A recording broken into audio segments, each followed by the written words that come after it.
Willkommen, bienvenue, good day, good morning, good evening, good afternoon, wherever you happen to be. Welcome to Resilience 2.0. Resilience 2.0 really has charted the passage, and this is appropriate use of the word, by the way, the passage of time since Stephanie herself went through what she refers to as hard places, and it came out arguably out the other side with some new knowledge, with some new experiences, dare I say it, some wisdom. And this whole series is championing resilience in the face, perhaps, of unwelcome constraints and the passages of time and how to mark them. And that's what today's topic is all about. Yes. Stephanie, explain what you mean by passages. Okay, so passages, what I mean by passages is a marking, a recognition of a significant event. Right. Some of those events are challenging and difficult if it's the anniversary of a death. And some of them are just the things that happen to all of us. It's a marking of something that happens to all of us, that all of us share. So No. I started thinking about this because I just celebrated a birthday a few Right. weeks ago. Yeah. And when it's this impacts me because I, for many years as a younger person, when I was in my 20s, I celebrated my birthday by getting together with a group of friends and going to share a meal at a nice restaurant. I always enjoyed, loved doing that.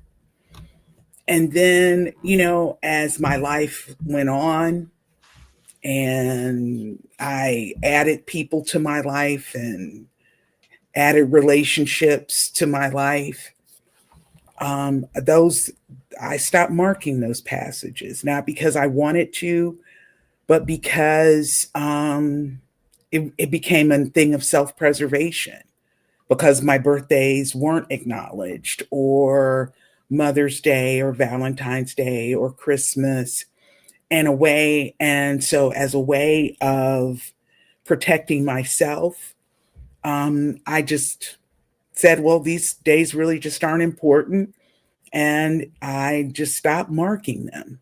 Is that because you were setting your bar excessively low to stop your own self-disappointment when I think there's so. no mark? Or really having to manage my own expectations. Right. But in managing my own expectations, to not mark major events Right. like birthdays, to mark, acknowledge major events like birthdays or Mother's Day or Valentine's Day or Christmas. Those things they're a recognition of something. And I think that we have to, especially now, be willing to celebrate our passages. Celebrate, even if it is the anniversary of the death of a loved one. I think that we can mark that passage, mark that celebration, because yes, we are sad. Yes, we are depressed. Yes, we may shed some tears because that person is no longer here. But we can celebrate celebrate all of the time that we shared with them. Right. I You don't know. know, To my mind, there are two schools of thought. I mean, on the one, if I can take the frivolous side, there seems to have been an inexorable move since the late 1960s to forever find new days so that Hallmark cards can sell more produce. And so there's Grandfather's Day, Granddaughter's Day, there's left-handed second aunt twice removed day, etc., etc. I'm being facetious, but the point is, you have to do some level of gradation here, that you have to create some level of importance. Now, obviously, recognition of the day of your birth, mhm. hence getting 1 year older, but also getting 1 year wiser, theoretically.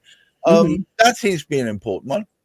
Valentine's Day is accepted as being the day when you recognize romantic entanglement and so on.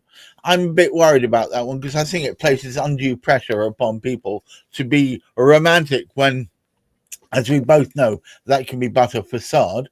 Then there is Mother's Day. Hmm. Also, I'm confused about who exactly should be celebrating that.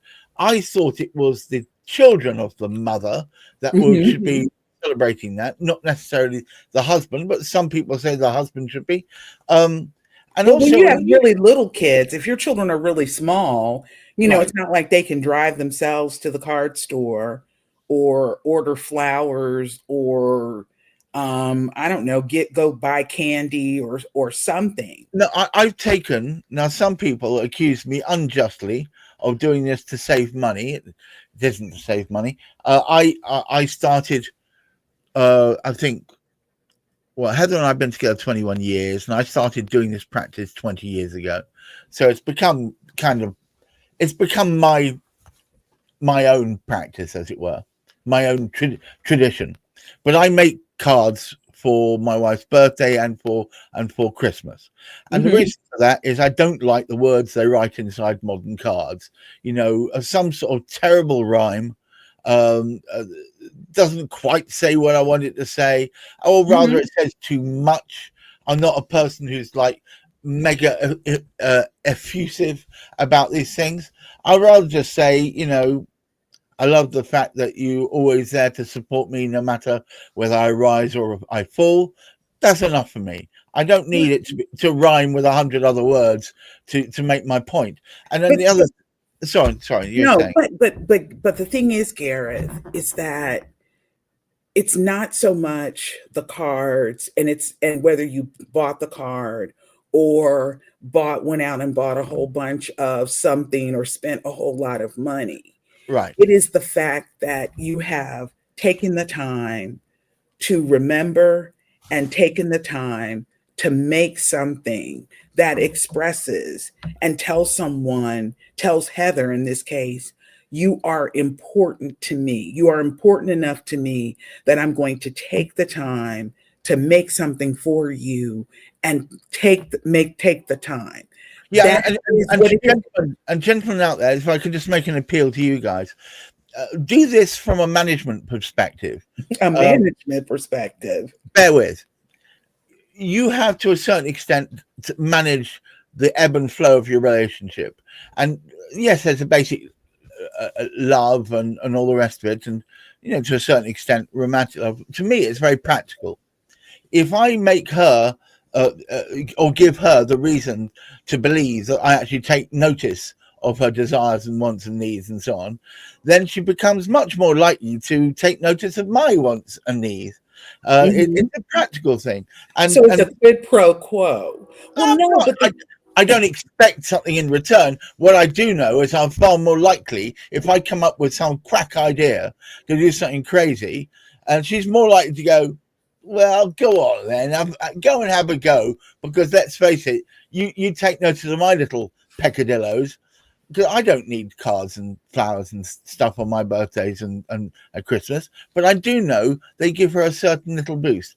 I mean, I have a practice whereby I refuse to give flowers and presents on birthdays. I do what's called unbirthdays. So in other words, when she's not expecting stuff, I don't like being told what to do at all.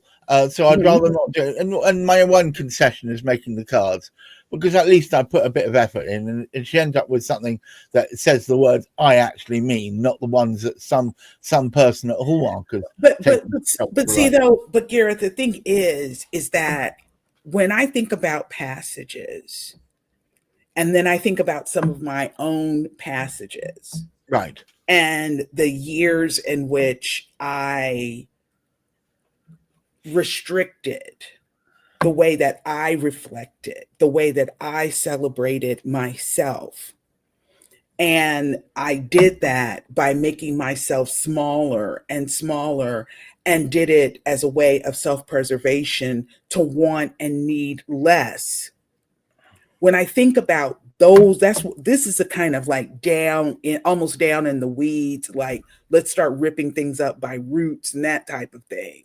So, for example, because of the way that I handled things, some of these celebrations and these passages, and I'll use my birthday as an example. For years, I never didn't celebrate, did not even acknowledge beyond just myself that this is my birthday and this is what I want to do for my birthday. Started making it smaller, started wanting less and less, and pretending as if I needed less and less. So this time, my birthday rolls around, and my kids ask me, and it's a logical question. Well, how do you want to celebrate your birthday? And I just was like, didn't really have a good answer for them. And so my daughter and I decided to go visit my son and his wife in their city. And, we had a great time. I really, really enjoyed my birthday. And Or was it because it was your birthday, or was it because you used the occasion to create harmony where you all were in the same place at the same time? yeah, I mean, it was because I wanted to spend my birthday with the people who mean the most to me in the world. So is it nice to get cards? Is it nice to get flowers? Is it nice to get some type of physical, actual gift? Well, of course it is. And my children have always been very good to me, very generous to me, and so nice and kind. But it also, I think, probably more so than anything, is my attitude about my birthday and my willingness to be excited because I am still here. You know, I've lived long enough at this point to have lost people or been completely blown away when someone who I know or love has died at a very young age. My brother is an example of what I would consider, of what we would consider to be a young age. Yes, My he did. brother died at 56 years He old, died very young, very a young. few weeks shy of his 57th birthday. He was And to, he, and to he was a good think man too. and to think that it's like, well, he's, you start thinking as we have more and more of these Right. passages as we get older begin to take on even more significance, which is the reason that they should be acknowledged, they should be celebrated. So if it and they should be celebrated with the people who we care about the most.